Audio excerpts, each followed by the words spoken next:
Bienvenue au podcast Inspiration Santé avec votre hôtesse Émilie Boileau.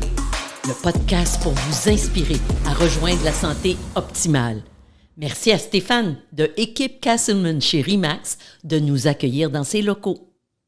Bonjour tout le monde, bienvenue à un autre épisode d'Inspiration Santé. Aujourd'hui, j'ai la chance de recevoir une star, Isabelle Lacroix, qui est propriétaire, fondatrice du resto Bistrot Olivia. Olivia Bistrot, comment on le dit? Olivia Bistrot Boutique. Olivia Bistrot Boutique. Merci Isa d'avoir accepté mon invitation. Merci à toi.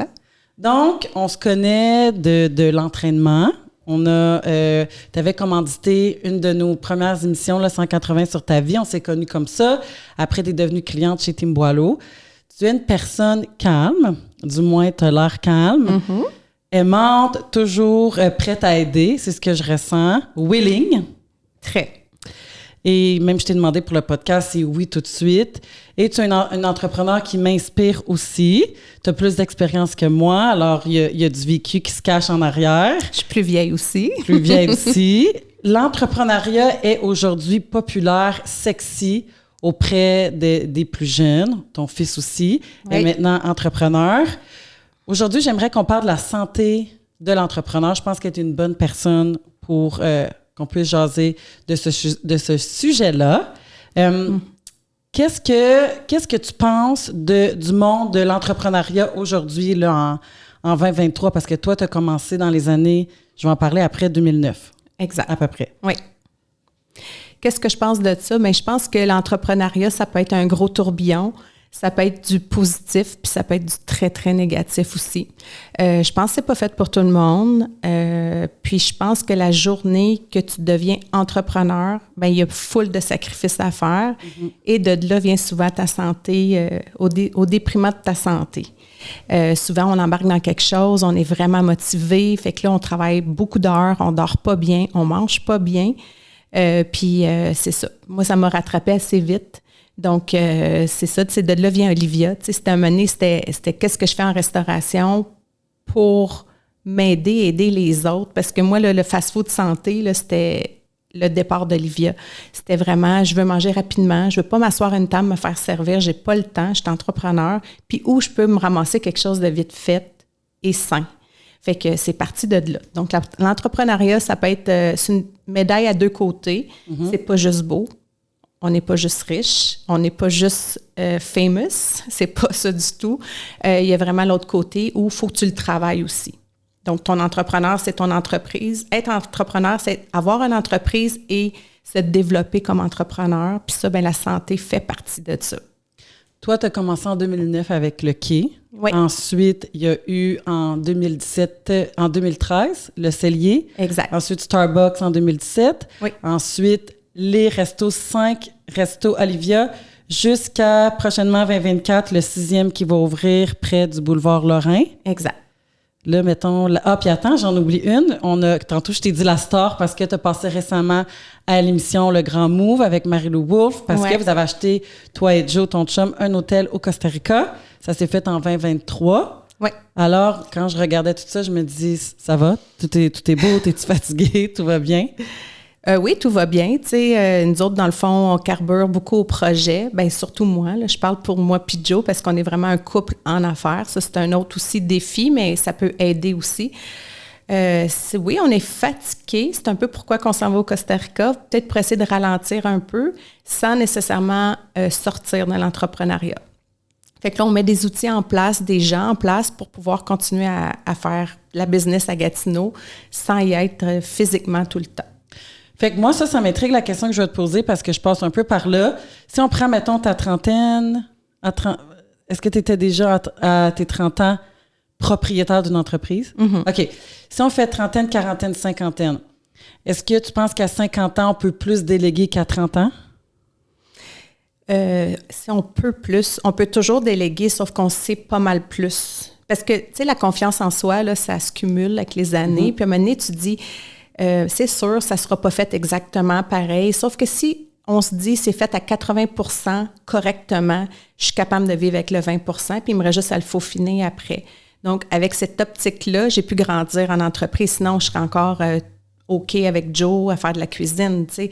Si on n'avait pas délégué, fait confiance, ben ça n'aurait pas pu, comme on peut pas avoir tout ça. Donc, on travaille beaucoup sur la confiance, puis c'est des gens, ben c'est sûr que les gens qui nous entourent, c'est des gens exceptionnels, tu sais, puis il y en a plein, là, des gens exceptionnels autour de nous. Donc, être entrepreneur, c'est quelque chose, mais être le bras droit de quelqu'un qui est entrepreneur, c'est aussi valorisant parce que le travail est aussi fort, puis, tu sais, être directeur général, supposons, chez Olivia, ben c'est une grosse job, tu sais, c'est vraiment aussi important qu'être entrepreneur. Donc, moi puis Joe, on a été bras droit déjà de quelqu'un avant d'être entrepreneur. Fait que quand tu es un bon bras droit, tu peux être entrepreneur ou tu peux rester là. On appelle ça des intrapreneurs, puis ça en prend. Oui, ça en prend. Je pense que de déléguer, ça vient aussi avec l'expérience. Les gens ont tendance à vouloir tout de suite sauter des étapes, mais tu as sûrement commencé dans la cuisine. Même chose avec le premier Olivia versus le 6e. Je suis certaine qu'il y a une différence, comment que le rodage va se passer. C'est jour et nuit. Donc, moi, quand j'ai parti à Olivia, j'étais toute seule avec le chef, puis on était les deux sur la ligne. Puis quand on a débarré la porte la première semaine, on a eu un line-up. Fait que là, j'ai appelé au cellier, puis j'ai dit, on a besoin d'aide. Fait que là, il y en a qui sont venus nous aider du cellier pour se sortir du rush. Puis là, rapidement, là, on l'a engagé.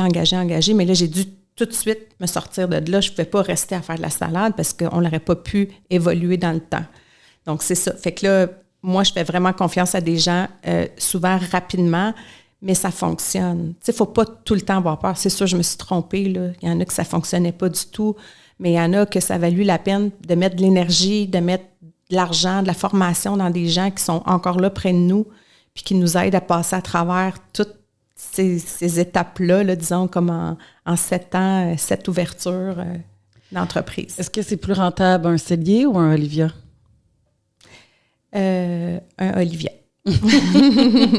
Puis là, avec 6, est-ce que l'idée de franchiser est déjà venue? Est-ce qu'il y a des gens qui vous ont déjà approché pour dire je vais être propriétaire d'un resto Olivia? Bien, j'ai à peu près de 2 à 10 demandes par semaine pour avoir une succursale, que ça vienne de Montréal, Trois-Rivières, Ottawa, Gatineau. Mais dans le fond, c'est les lois, là. C'est les lois de nourriture du MAPAC qui nous permet pas de faire ça. Donc, il faudrait vraiment avoir une usine de production, tu sais, avec les sarraux, puis tu mets des petites pantoufles de dentiste, là. Tu rentres dans une usine, puis là, tu fabriques ton poulet aujourd'hui, il est daté, puis là, on peut le vendre à quelqu'un, mais de la façon qu'on est structuré en ce moment, on peut pas. Donc, je pourrais vendre des franchises à 49 % et je devrais rester propriétaire à 51 pour le moment. Mais nous, ça fonctionne bien en ce moment, la structure qu'on a. T'sais, on est propriétaire de toutes les Olivia, mais c'est correct, puis ça fonctionne. Mais tout ce modèle d'affaires-là, je pourrais le revendre, mais à Montréal. Donc, il s'ouvrirait une cuisine de production avec des succursales. Puis c'est beaucoup plus payant pour un entrepreneur d'avoir la franchise au complet, pas juste une petite franchise, mais la bannière. Exactement. Je pense qu'on pourrait faire un podcast juste sur le Olivia parce que ça a tellement parti. C'est pas une franchise, justement. C'est toi qui as trouvé le nom, qui a parti ça sur Eddie. C'était la première. Ouais. Je me rappelle d'entendre parler du concept. Puis là, pendant la pandémie, vous avez explosé complètement. Quand tout le monde, on a comme... En tout cas, pour certains, là, les gyms, du moins, puis certains restos, ça a été beaucoup plus difficile. Fait que vous, je pense que ça vous a beaucoup aidé. Mais on était comme vraiment, tu sais, on peut appeler bipolaire, là, parce qu'on avait le quai qui était complètement fermé. On avait le cellier qui produisait des boîtes gastronomiques les week-ends. Puis j'avais Olivia qui était en expansion, là, comme quand on dit, là, let's go, ça monte, là. On était vraiment en expansion. Donc, tu sais, on était heureux d'un côté, malheureux de l'autre. Tu sais, c'était vraiment... c'était vraiment déstabilisant, là, tout ça. Vraiment. Je comprends. Si on passe du côté financier d'un entrepreneur, est-ce que, quand tu as commencé, ça a été difficile pour toi de dire « j'ai un salaire fixe ». Tu sais, moi, je me rappelle, j'ai été 6 mois sans me payer de salaire. Quand je suis partie du gouvernement, où est-ce que je savais exactement j'allais faire combien, j'avais mes maladies, mes assurances, puis là, je suis partie avec rien à pas me payer de salaire pendant 6 mois. Toi, est-ce que tu as vécu des moments durs, genre t'as couché dans ton char? Ou... ben pas si dur, parce que quand on a acheté le quai, moi, je me suis dit, regarde, je vais garder le même salaire que j'avais déjà. J'étais gérante là-bas. Fait que je garde le même salaire. Puis, avec le salaire du patron qui était là avant, on paye notre dette. Fait que si pour les 4 prochaines années ou 5 prochaines années, je garde mon salaire, ben on va payer notre dette. Fait que c'est comme ça qu'on voyait ça.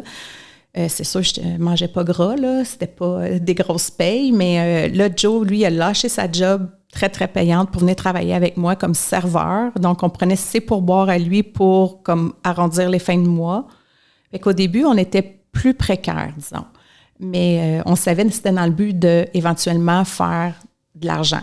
Puis rapidement, le quai a vraiment explosé aussi. Donc, on était super occupés. On a payé notre dette très rapidement.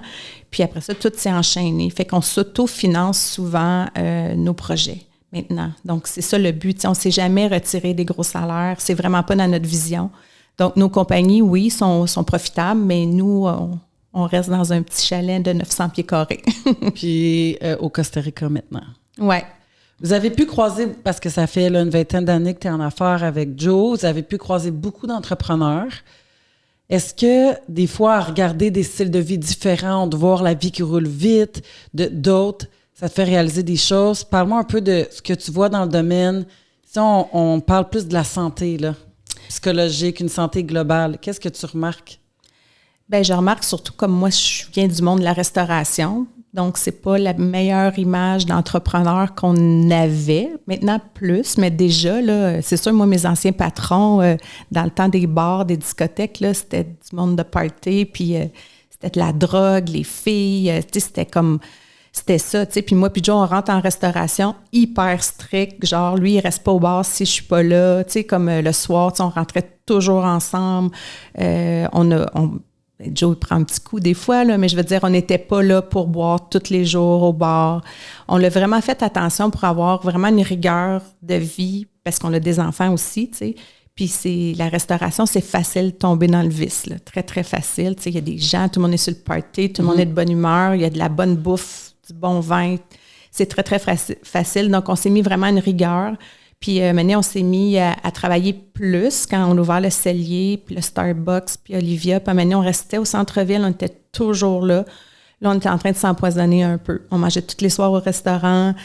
Puis là, on a décidé, non, c'est assez. On l'a déménagé à Val-des-Monts, sur le bord d'un petit lac, un petit chalet, pour dire, écoute, j'ai une demi-heure de route, je peux pas prendre un coup. J'ai quand même tout ce temps-là à faire. Puis demain matin, quand je reviens de bonne heure pour ouvrir le Starbucks, là, ben, il faut que je me couche de bonne heure. Fait que là, on s'est mis à avoir un mode de vie plus sain. Puis ça nous a aidé vraiment beaucoup. Mais quand je vois des entrepreneurs qui sont sur ce beat-là, ça t'offre pas. T'sais, tu peux pas être à long terme en entreprise ou en restauration puis triper tous les soirs, là. Mais tu as raison, je vais généraliser un peu. Moi, j'ai travaillé au Rouge ou Blanc. Je sais pas, est-ce que tu as connu? Apporter votre vin, oui, proche des promenades. C'était mes années le plus party, puis c'est vrai, les gens dans la restauration, après tu sors, il y a le vin, puis il y a tout ça. Je pense que ça, c'est le pire. Si on regarde d'autres entrepreneurs qui n'est pas dans la restauration, est-ce que tu aurais des choses que tu remarques au niveau des habitudes de vie qui sont plus typiques?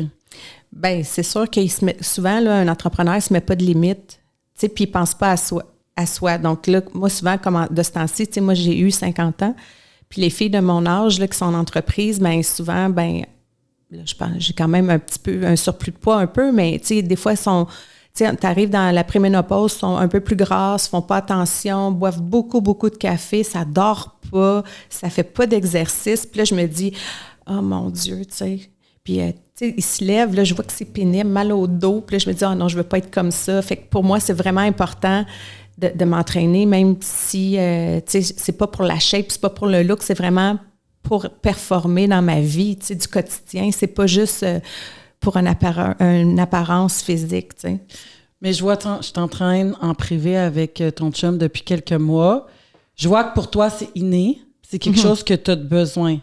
Il y a d'autres gens, je pense que ça dépend de notre personnalité puis de notre background, que c'est plus difficile de l'intégrer puis qui n'aiment pas tant ça. Toi, je le vois. Pour toi puis ton chum, c'est un must pour votre santé psychologique, surtout. Qu'est-ce que ça t'apporte, nos séances privées?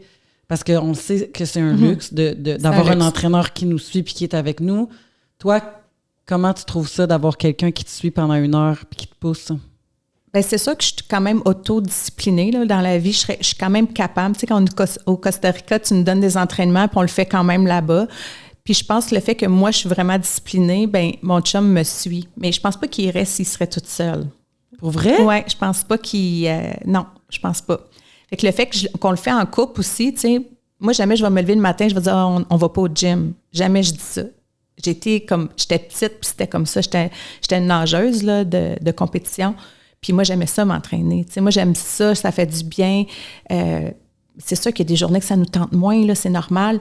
Mais je pense que le fait qu'on s'auto-motive, puis que toi, tu es là en plus, tu sais, jamais je vais te comme dire, j'irai pas aujourd'hui, puis je te le dis à la dernière minute. Tu sais, non, c'est je fais jamais pas arrivé. ça.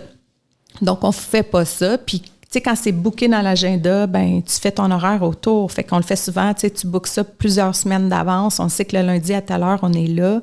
Bien là, si quelqu'un veut me mettre un rendez-vous, je dis non. Je te déplacerai pas, je déplace les autres parce que c'est déplaçable. Mais souvent, le monde, ils vont tout de suite enlever l'entraînement. C'est plus facile d'enlever ça qu'enlever un 5 à 7, tu sais. Mais il faut pas faire ça. Il faut vraiment comme être discipliné. Tu t'engages, tu le fais. Puis ça vaut tellement beaucoup à la fin. Là. Tu sais, comme là, ça fait quelques mois qu'on le fait ensemble. Là, c'est jour et nuit, là, ma vie. Moi, je me lève le matin, je suis en forme, je dors bien. Tu sais, c'est important, là.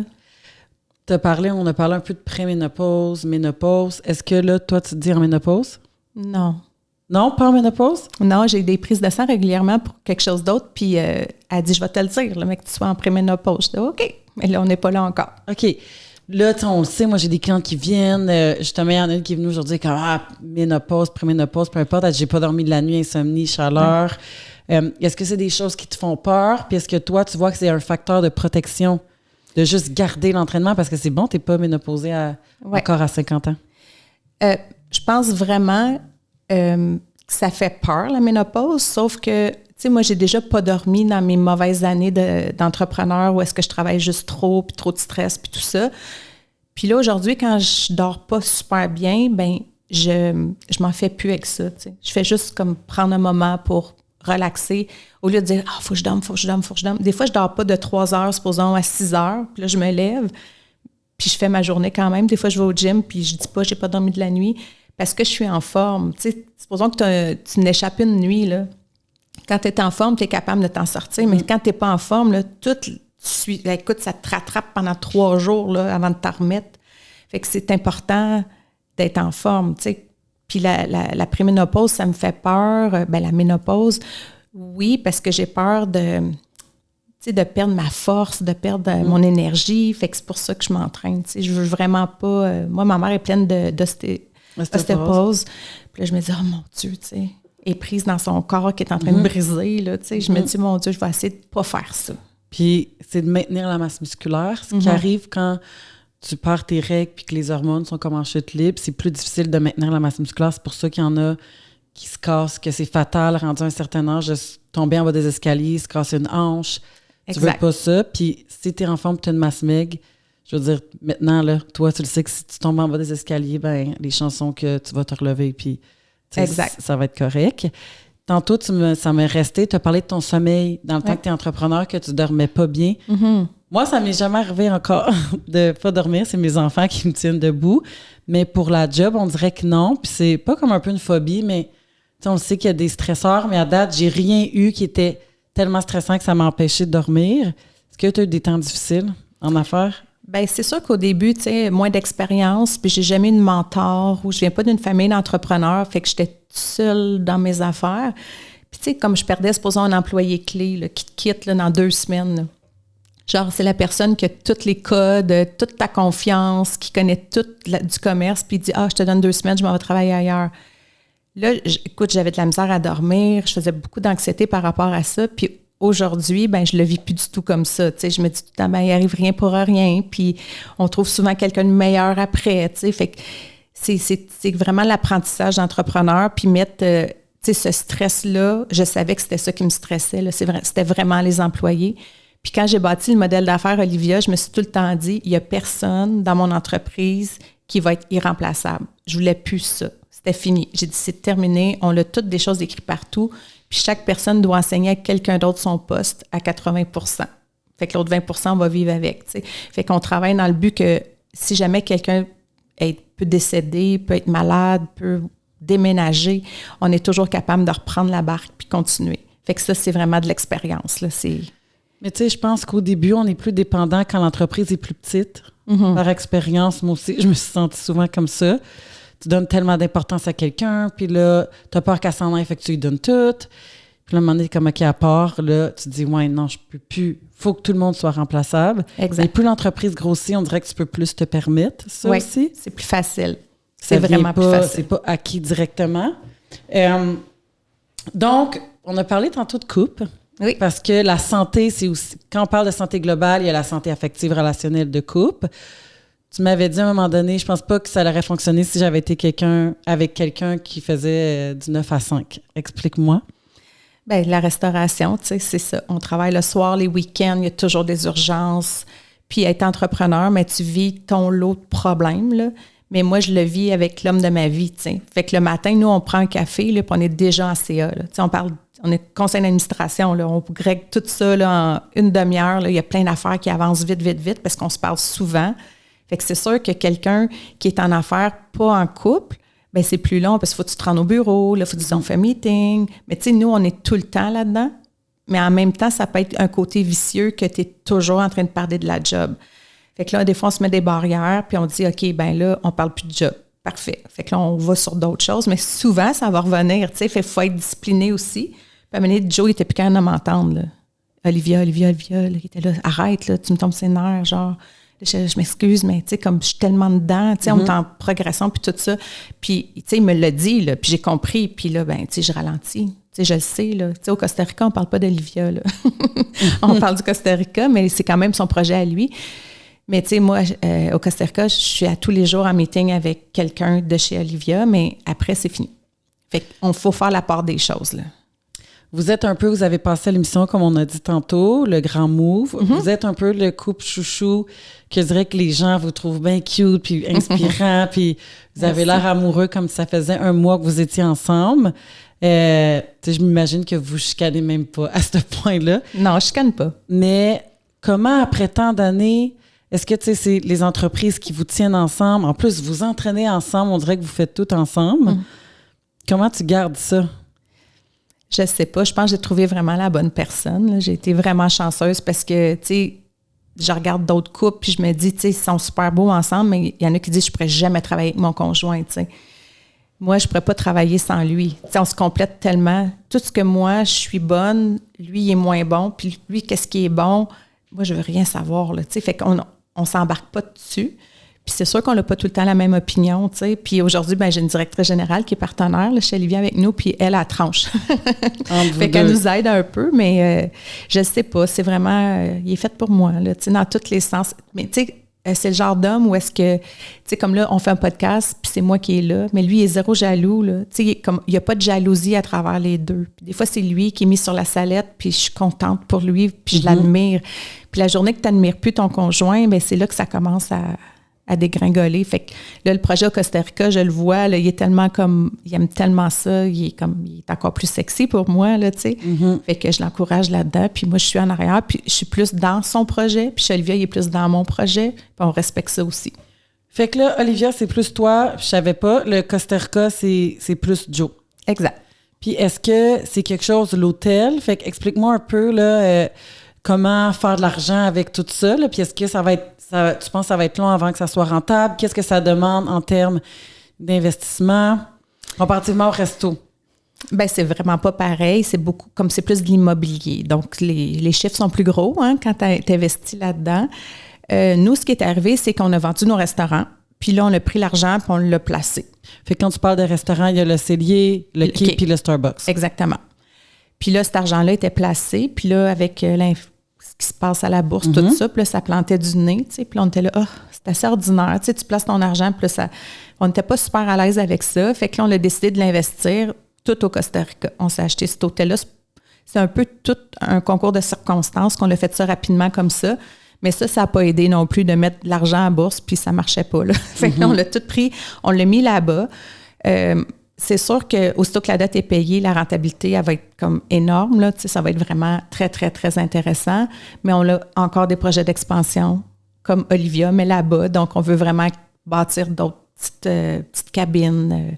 On veut bâtir un spa. On a comme plein d'affaires. Fait que, tu sais, on est là.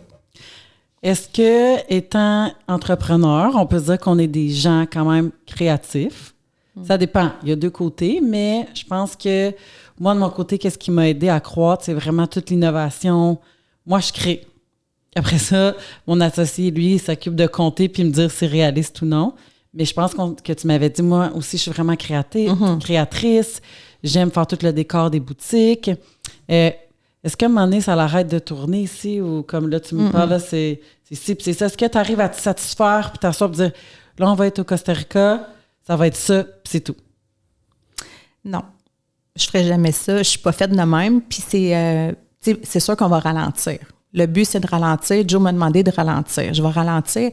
Mais là, je me suis dit, tu sais, des projets, c'est pas obligé d'être d'envergure comme ouvrir un Olivia de 2600 pieds carrés. Ça peut être plus comme, justement, là, je fais un petit spa. Là, ça m'alimente beaucoup. Fait que je vais essayer de me trouver des projets à plus petite échelle sans être obligée de comme déranger tout le monde puis investir des centaines de milliers de dollars, tu sais. Je suis capable de faire des beaux petits projets aussi. Fait que j'essaie de minder faut que je m'alimente quand même, parce que sinon, je vais être malheureuse. Là. Moi, je peux pas juste dire, je suis au Costa Rica, je suis assise, puis je fais du yoga. Là. Non, j'ai besoin d'un petit peu plus. Puis ça, il comprend ça. Fait que des fois, on parle un petit peu d'expansion tranquillement. Puis des fois, c'est lui qui en emmène. Mais non, j'arrêterai pas. Puis je suis vraiment la créatrice derrière. Puis lui aussi, il est vraiment dans les chiffres. Fait qu'on a un peu le même modèle d'affaires. Puis lui, des fois, il dit, oui, ça se fait pas. Mais tu sais, les idées, c'est moi qui les ai. Est-ce que c'est qui a plus de drive entre les deux que tu dirais? Je pense que c'est moi. C'est quoi qui te motive comme... C'est pourquoi tu as besoin de créer, pourquoi tu as besoin de jamais être satisfaite, parce que moi aussi, je suis comme ça. Et je me dis, coudonc, je vais être de même encore longtemps. C'est pas de pas être satisfaite, c'est que, comme Joe, il dit, c'est plate parce que comme tu fais un beau projet, puis là, tu le mets en branle, puis là, tout marche, puis là, tu fais, OK, je suis tannée. C'est pas tout à fait ça. Je suis pas tannée, sauf que là, ça me nourrit plus parce que j'ai rien à créer. Fait que je suis comme une fausse artiste, là, tu sais, je peins pas, mais j'ai besoin de créer des choses. Mais je sais pas quand est-ce que ça va arrêter. Puis c'est pas tellement important, je pense, que, tu sais, t'es faite comme ça, puis moi, ma tête, elle tourne tout le temps. Je vais n'importe où, en voyage, n'importe quoi, je vois des opportunités. Je suis très, très opportuniste. Fait que là, des fois, je parle de ça, puis là, on rit bien, mais, tu sais, Joe, il a appris à vivre avec quelqu'un comme ça, parce que ça peut être stressant, là. Tout ce que je dis, là, je le fais pas. Là, sinon, voyons, on serait bien trop... on serait crazy. Là, ça marcherait pas. Sauf que des fois, il me ramène. Là. OK, oui, c'est une bonne idée, mais non. OK. Parce que d'un so much dans ta journée que tu as de temps, puis voir tous les projets, qu'est-ce que ça t'ajoute? Parce que là, oui, vous êtes au Costa Rica, mais l'Olivia, ça continue de rouler. Puis s'il arrive un problème, ça monte en haut, c'est vous. Fait qu'il faut quand même que tu le règles de loin. Oui, on est là. Est-ce que... t'envisages continuer avec les Olivia? Est-ce que, mettons, pour les 5 prochaines années, tu te vois avec Olivia puis continuer à croître? Oui, on a déjà encore des projets d'expansion. Tu sais, ma vision à long terme d'Olivia, là, je pense que l'essence Olivia, c'est moi. Là, comme toutes les recettes, tout ça, ça part un peu de moi. Là. C'est sûr que j'ai de l'aide de d'autres. Mais pour moi, Olivia, c'est pas fini. J'aimerais ça à long terme, à moyen terme, disons, avoir des partenaires. J'aimerais ça qu'on soit plusieurs à faire un trip de gang, puis moi, je sois là pour faire la création, faire les succursales, les idées, les promotions, tout ça. C'est ça que j'aime faire. Fait que je me dis, tu sais, si je pourrais avoir des partenaires qui s'impliquent avec nous là-dedans, ça serait encore plus facile. Tu sais, un beau trip de gang, là, tu sais, avec du monde compétent, puis là, ça serait comme encore plus... facile, parce que c'est quand même assez facile. Là, on est rendu dans le bout où est-ce qu'on a quelqu'un dans chaque position qui est super compétent. Donc, tu sais, c'est pas facile, mais je veux dire, on est confortable dans notre business. Puis, je pense, la restauration, moi, j'aurais de la difficulté à me voir dans ce domaine-là. Je suis dans l'entraînement, je suis passionnée, fait que tout ce qui a trait à l'entraînement et la nutrition, comme j'en mange, je pourrais écouter des podcasts d'entraînement, de suppléments à tous les jours. Si j'avais pas d'enfant et être blonde, c'est sûr que je serais en podcast ou toujours en train de me stimuler pour avoir des nouvelles idées. Je trouve que, trouver des partenaires, tu sais, tu parles de ça, sûrement que tu as eu plus d'expérience que moi, mais c'est pas évident d'avoir des gens où est-ce que tu t'apprends pas ses nerfs, qui vont avoir une vision puis des valeurs qui vont ressembler à la tienne, qui vont, comme moi, je me verrais pas avec quelqu'un comme moi. Parce que je sais même pas si on serait... C'est vraiment drôle parce que récemment, notre coach, tu sais, j'ai fait des tests psychométriques puis des tests là, qui vont te dire soit avec les couleurs ou bref. Puis là, mon coach est comme, je vais te faire un test psychométrique. Je commence, j'en ai fait comme, non, je veux vous en faire un. Puis là, il me l'expliquait, il m'a dit, j'ai jamais vu quelqu'un comme toi et Dan qui sont autant complémentaires. Mes deux forces et ses faiblesses, mais comme vraiment faiblesses, puis le contraire. Fait que c'est pour ça qu'on chicane jamais puis qu'on se complète. Puis c'est un peu comme Joe, des fois, je suis comme, oh my God, Dani doit tellement être écœurée avec toutes mes idées. Et comme, OK, bon, c'est pas ça qui est important en ce moment. Fait que, mais là, pourquoi je voulais parler de ça, c'est que je trouve que dans ma trentaine, j'approche 40 ans l'année prochaine, je trouve que j'avais plus de drive à 30, plus de projets. Puis à 40, je sais pas si là, je suis trop occupée, mais c'est comme si je me sens différente. Pas moins de drive, mais je regarde la relève. Tu sais, j'ai une gérante, elle a 23, puis je suis comme, ouais, j'ai plus cette énergie-là. Puis je la vois aller, puis je me vois quand j'étais dans la vingtaine, puis je suis comme, je le fais différemment. Tu sais, oui, ma tête, elle va. Puis je sais pas si je suis plus réaliste par rapport à mes attentes. Mais tu sais, c'est comme une petite naïveté. Tu veux tellement d'affaires au début quand tu commences, mais je sais pas si tu comprends un peu ce que je veux dire, parce que tu là, le sais. Tu choisis tes combats. Parce que moi aussi, là, quand je regarde, là, quand j'étais gérante, là, puis là, let's go, tout y allait, j'aurais jamais cette énergie-là maintenant. Sauf que ça va beaucoup plus vite parce que l'expérience est derrière. Tu fais pas 2 fois les mêmes erreurs. Là, tu vois qu'il y a des patterns en affaires qui s'installent. Là, tu dis, OK, on a déjà vécu ça de même. Comme des équipes, là. Probablement, là, je te dis ça, puis tu vas dire, ah oui, ça arrive. Tu sais, comme chez Team Boileau, là. À un moment donné, là, tu as comme une équipe là, du tonnerre. Tu as comme des entraîneurs. Tout ton personnel au service à la clientèle, ton gars de ménage, tout le monde, on est sur le top. Tu as une équipe du tonnerre. Puis à un moment donné, poup, ils se mettent à partir un par un. Puis là, tu tombes dans une flop. Puis là, tu as comme une équipe toute à rebâtir. Puis là, c'est long. Puis là, tu es découragé. Puis là, tu en recommences encore. Puis là, wow, là, ça s'est remis à remonter. Ils sont formés. Il y en a d'autres qui arrivent, sont bons. Mais tu ne redescendras jamais aussi bas avec tes équipes. Sauf que des fois, tu as des équipes magiques. Puis c'est là qu'il faut que tu fasses des projets parce que l'équipe est là. Mais les équipes ne sont pas stables. Fait que ça va toujours redescendre un peu, mais jamais aussi bas. Fait qu'on s'en va comme ça. Fait que là, à un moment donné, moi, je me suis retrouvée, là, après 15-20 ans en affaires, que l'équipe qui est là, ben des fois, j'ai des bas, mais ça va jamais aussi bas que le premier bas. Fait qu'on reste toujours en montant. Fait que c'est ça qui est extraordinaire. Fait qu'en vieillissant, en rentrant dans la quarantaine, en plus, tu connais tes forces, tes faiblesses. La quarantaine, c'est la plus belle année en affaires. Tu as encore de l'énergie, tout, comme il te reste 20 ans, là, vraiment à te projeter, là, à dire, je vais performer encore. Sauf, oui, l'énergie n'est pas là, mais l'énergie psychologique, là, l'énergie, la force, de la maturité, puis tout ça, quand ça l'embarque, là, la confiance en soi, c'est magique, là, ça fait défoncer des portes. Là. Je trouve que c'est vrai, je suis beaucoup plus confiante maintenant que je l'étais quand j'ai commencé. Tu sais, ça fait juste 6 ans que je suis en affaires. Je pense que, tu sais, le fait que je m'entraîne, je me sens en forme plus que jamais. C'est différent. Mm-hmm. Oui, on est énergique, mais tu récupères pas comme que tu récupérais à 23, là. Non. 24, il y a une grosse différence quand tu arrives dans la fin trentaine, je trouve. Puis c'est pour ça que c'est important de déléguer puis te fier sur qu'est-ce que tu as bâti. C'est sûr que si tu bâtis à 28, à 40 ans, ça va être différent que si tu commences à bâtir à 40 ans, tu as accumulé avec le temps. Puis là que je vois ma relève, je peux comme me fier sur eux pour être un peu des chevals de course dans l'équipe. Exact.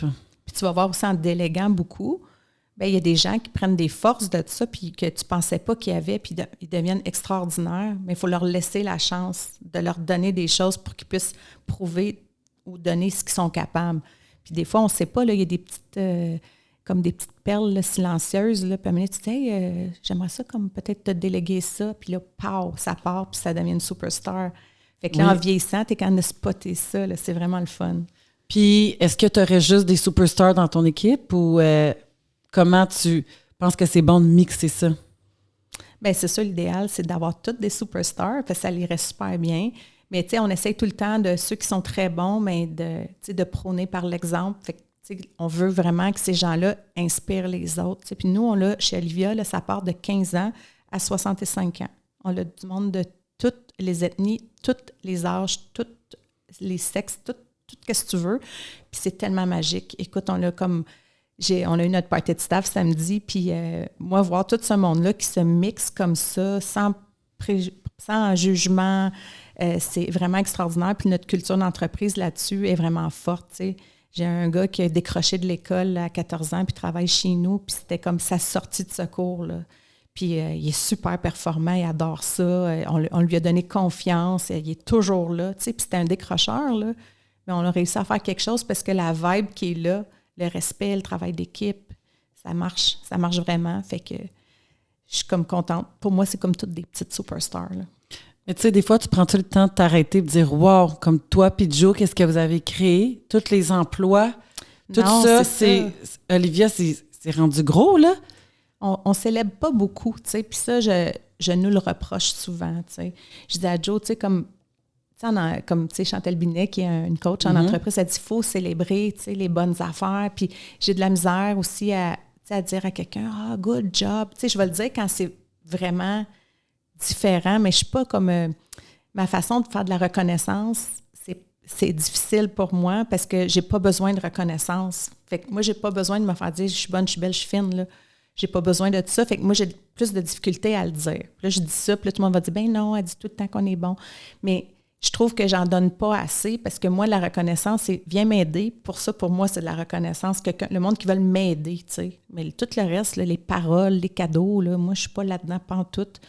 Fait que c'est ça, il faut faire attention avec la reconnaissance. Puis là, j'essaye avec mes équipes là, le plus possible.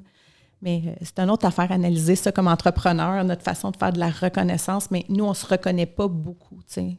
Moi puis Joe, souvent, on travaille, puis c'est ça. C'est de la gratitude, je pense que c'est important Ouais. de voir comme, wow, on s'arrête là un instant puis regarde tout ce qu'on a créé. C'est complètement Mais tu sais, nous fou. autres, on dirait qu'on ne voit pas ça. Des fois, le monde me parle. Puis là, tu sais, l'autre fois, quand je t'ai écrit les dates là, qu'on avait ouvert les Olivia, je disais, hey, c'est une ouverture. Depuis 7 ans, tous les années, on ouvre quelque chose. Wow! Comme ça me fait réfléchir. Mais sinon, au quotidien, moi, c'est comme c'est la vie, c'est fait de même. Puis let's go, on y va. Tu sais, puis l'affaire du Costa Rica, pour moi, c'était sur mon chemin. Puis là, le monde dit, wow!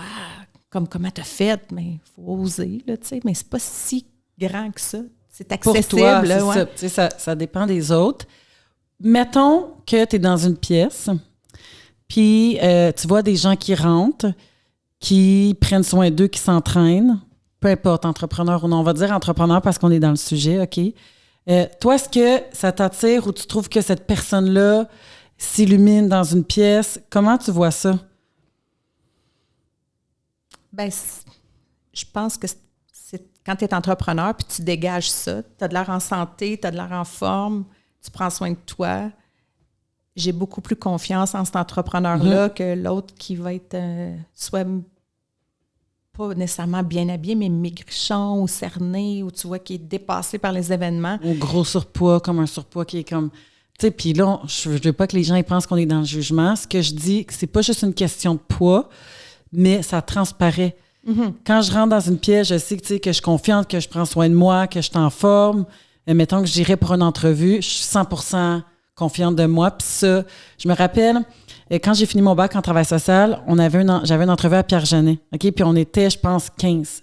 Puis ils m'ont dit, pour le test au niveau des connaissances, parce que là, tu retournes, mettons au niveau de la santé mentale, moi, selon le dictionnaire, tel symptôme de schizophrénie, mettons. Mais j'avais pas eu toutes les bonnes réponses. Mais ils m'ont dit que ma prestance, ma confiance, comment je me présente, comment que je suis, c'est pour ça qu'ils m'ont choisi. C'est tellement important. Puis moi, tu sais, je m'entraînais, puis je me rappelle, les psychiatres, ils venaient tout le temps me demander, comme j'arrivais avec mon chèque, puis plein de questions, puis ça les intriguait. Je pense que c'est important. Puis moi, je suis certaine à 100% que ça l'aide avec le succès. Oui. Après, tu sais, choisir tes vêtements. C'est con, mais quand tu t'entraînes, tu manges bien, que tu es bien dans ton corps, tu ne seras pas en crise dans ton garde-robe, comme ça me fait plus, ça me fait plus, ça me fait plus. Puis, tu es confortable de t'habiller, tu es bien dans ton linge, puis ça paraît. Bien, c'est sûr. Tu sais, quand on dit on met des vêtements, il faut se sentir au moins un 7 sur 10, là. Mais c'est tellement ça. Tu sais, moi, des fois, je dis à Joe, là, en joke, là, aujourd'hui, là, je me sens grosse, là, des repoussantes. C'est tellement niaiseuse. Mais tu sais, il y a des journées qu'on se sent moins comme ça. Fait que c'est sûr que j'aurais passé en entrevue cette journée-là, je ne l'aurais probablement pas eu. Mais la plupart du temps, tu sais, quand tu es en forme, tu rentres quelque part. C'est sûr que ça dégage. Là. Moi, je le sais, je rentre quelque part, je sais que le monde voit que je rentre. Parce que là, je suis en forme, je rentre, puis je suis comme confiante. Tu sais, puis ça donne de la confiance en soi. Fait que c'est super important. Là. Puis écoute, en vieillissant encore plus. Là. Oui, en vieillissant encore plus. Puis c'est pas une question, je veux pas que les gens perçoivent ça comme superficiel. C'est important. Oui. Ça joue sur la confiance. Pourquoi tu penses que les jeunes gars qui se trouvent maigres à 16 ans commencent dans les gyms? Il n'y a pas un petit gars qui va commencer parce qu'il se sent full confiant de lui. Là. Il n'est pas confiant, il se trouve petit, il a pas assez des gros bras, on sait comment que c'est. Fait que ça l'aide. Après, il y a des gens qui vont dire « les gens qui s'entraînent, c'est des gens insécures, qui commencent... » Ben oui, quand même tu l'étais au début. Après, c'est sûr que je suis certaine que ça va pouvoir t'aider. Oui. Bien, c'est sûr que les jeunes, il faut faire attention, là, tu sais, quand c'est juste pour l'esthétique, là, ou les jeunes filles qui s'entraînent trop pour être minces ou musclées. Je trouve qu'il y a comme un... Tu sais, il y a beaucoup de choses sur Instagram aussi, là, beaucoup de tendances, tu sais, un c'était les fesses, puis tout ça, puis je trouvais ça un peu triste, tu sais. Moi, j'ai des enfants de cet âge-là, puis je disais, mon Dieu, on est tellement axés sur l'apparence, c'est plate, là, comme... Je voudrais pas être de cette génération-là, tu sais. Puis même moi, tu sais, j'étais nageuse, puis à un moment donné, je me souviens, mon entraîneur, il m'avait dit, tu sais, la fille qui est arrivée la première, moi, à ce moment-là, je pesais 133 livres, puis il me dit, elle doit peser en bas de 130, elle doit être 100... Puis là, il me parlait comme ça, puis c'était ma première fois que j'avais eu une relation négative avec le poids. Puis ça m'a marquée. J'avais 14 ans. Puis là, comme j'étais faite plus forte que les autres, sauf que j'étais assez musculaire. Puis là, après ça, ça m'a resté jusqu'à la fin de ma carrière de natation que je suis trop grosse pour nager. Tu sais, à un moment donné, tu te dis, voyons, là, je suis comme... Tu sais, j'étais petite, là, j'étais comme vraiment équilibrée, mais sauf que, tu sais, ça m'avait rentré dans la tête. J'ai pas eu des problèmes alimentaires, mais j'ai eu beaucoup de difficultés dans la vingtaine à accepter. J'étais tout le temps trop grosse, je faisais des régimes à répétition, puis, tu sais, là, j'étais pas grosse, là, je pesais 130 livres, là. C'était pas... Mais ça m'avait marqué, puis ça, puis je me dis, imagine-toi les jeunes aujourd'hui avec les médias sociaux. Impossible. Mais je pense avec le sport, toi, c'est à partir de là, j'ose espérer que maintenant les coachs sont mieux éduqués puis que tu dis jamais ça à un athlète. Tu sais, il y a tellement de coachs qui ont eu qui ont eu des plaintes d'harcèlement ou des trucs comme ça. Moi, c'était pas du tout ça. Là. C'était vraiment un bon entraîneur puis il a vraiment pas dit ça méchamment. Sauf que oui, la fille on faisait de la brasse, était plus grande, était plus mince, probablement plus de chance, moins de résistance dans l'eau. C'était vraiment plus côté pratique, mais ça a joué dans ma vie, tu sais, puis j'y pense encore de ça, tu sais. Fait que ça m'a vraiment marqué. Fait que j'imagine que, tu sais, quand tu as une idole là, sur TikTok, là, puis elle est grosse de même, puis elle fait juste ça de sa vie, s'entraîner, mais c'est pas la réalité, là. Puis après, c'est l'image qu'on projette sur les réseaux. Puis moi, l'Instagram Team Boileau, c'est axé sur les performances, sur l'inspiration, puis tout ça, puis il n'y a pas de photos... on ne montre pas nos abdos, nos fesses. Pour moi, c'est important. Je l'ai dit souvent sur mes podcasts. Moi, j'ai fait du ménage. Toutes les filles qui font ça, c'est pas ce que je veux montrer aux jeunes. Puis oui, là, tu sais, quand tu as 17 ans, qu'est-ce que tu penses que tu fais, là? Tu regardes ça, tu veux ressembler. Puis... Fait que non, je pense que oui, quand tu es insécure, autant une fille puis un homme, tu peux rentrer dans le gym. Après, c'est les gens qui sont autour qui vont aider à l'éducation. C'est quoi la culture du gym? C'est quoi les valeurs? Tu sais, moi, si je vois un gars ou une fille au gym, je serais pas gênée d'aller parler. Hey, tu sais, j'ose un peu. Il y avait des jeunes de 17 ans qui faisaient des stéroïdes. Ben, j'ai dit mon mot. Puis c'est des choses que tu vois dans un gym. Et après, toi, qu'est-ce que tu vas faire? Parce que peut-être son parent, il est pas au courant de ça. Exact. Bref, pour terminer, là, je regarde notre chrono, on est pas mal sur le 45 minutes. Quel truc que tu aurais aimé avoir, toi, la jeune Isabelle entrepreneur qui commençait, qui n'avait pas de mentor, quand tu commençais à en faire, quel truc que tu dirais à ta plus jeune toi? Je sais pas si je le formule comme il faut. Quel truc? Conseil? Bien, c'est sûr, c'est de développer sa confiance, tu sais. Puis, tu sais, le mot d'ordre, là, c'est oser. Mais il faut oser, mais contrôler, tu sais. C'est bien beau de dire on se pitch dans un projet, mais ça prend quelqu'un à côté de toi qui dit si c'est faisable ou pas, tu sais. Fait que le mot « oser », je l'ai fait à la fin de la trentaine, là, mais si j'avais pu le faire avant, bien, ça aurait été encore mieux. Mais c'est ça, c'est de ne pas avoir peur de se pitcher dans le vide, mais contrôler. Oser contrôler. Ouais. Fait que oser, prendre un peu de risques, des risques qui sont quand même calculés. Exact. Puis bien s'entourer. Aussi, j'imagine, tu disais que ça, c'est la clé de bien s'entourer. Puis ton conjoint, il faut qu'il te comprenne dans ce que tu fais. Si il ne travaille pas avec toi, bien, il faut qu'il comprenne puis qu'il accepte qui tu es. Parce que c'est ça, l'entrepreneuriat. Là. Il n'y a pas d'heure, il n'y a pas de bons moments, de mauvais moments. Puis ça se peut qu'on ne puisse pas partir en vacances les 2 semaines de la construction. Tu sais, des affaires comme ça. Tu sais, moi, je n'ai jamais passé avec jour de l'an avec mes enfants. J'ai toujours travaillé. Toujours travaillé à la fête des mères, toujours travaillé, tu sais, comme dans le temps des fêtes. J'ai déjà eu des Noëls qui n'avaient pas de sapin avant le 24, là, parce qu'on n'a pas eu le temps. Fait que, tu sais, là, ça, il faut que ton conjoint, s'il n'est pas avec toi, qu'il comprenne que la vie n'est pas comme parfaite. Puis c'est tout ça qui n'est pas parfait qui va faire qu'on va avoir une belle vie. Parce que ton épicerie, tu peux la faire le mardi matin. Hein, on n'est pas obligé de faire ça le mardi soir. Fait que, tu sais, il y a comme des façons de voir la vie différentes que... À Ottawa-Gatineau, que c'est du 9 à 5, là, la vie elle peut être différente puis super belle en même temps. Tu sais. Ben, merci Isa. Merci. Tu es une femme vraiment inspirante. Je suis pas la fille qui fait toutes les 5 à 7. Le réseautage, c'est moins mon affaire. Sauf que moi, j'ai réalisé que la façon qui fonctionne pour moi, c'est de jaser avec des femmes comme toi, femmes ou hommes, qui me rejoignent, qui ont des visions qui me ressemblent. Puis c'est sûr que je te vois comme un modèle étant plus jeune, puis voulant continuer. Ah, merci. Je veux continuer comment je pourrais dire, de croître en tant que personne et en tant qu'entrepreneur. Puis je crois que moi, si je peux donner un conseil aux entrepreneurs, c'est de t'entourer de gens qui sont... tu sais, mettons, quand je m'entraîne, moi, j'essaie de m'entraîner avec des gens qui sont meilleurs que moi. Puis ça m'aide à être meilleur. Ben, de t'entourer des gens, je ne veux pas dire meilleurs, qui ont des forces que tu n'as pas, puis des gens qui t'inspirent. Puis ça, c'est toujours comme ça. On a tendance, des fois, à se mettre avec des gens de notre niveau ou plus bas. Mais si on veut réussir dans quelque chose, je pense que c'est ça. Puis moi, pour les prochaines années, c'est ce que je vais faire. Puis tu fais partie de une de ces personnes-là. Puis tu t'en viens me voir au Costa Rica aussi. Yes, fait que pour les gens qui nous écoutent, je vais mettre beaucoup de photos. On va planifier quelque chose de cool prochainement là, avec le Costa Rica. Fait que vous allez pouvoir me suivre sur les réseaux à ce moment-là. Puis je vais essayer de vous faire suer à votre gym. Tu vas suer au Costa Rica. Merci, Isa. Merci.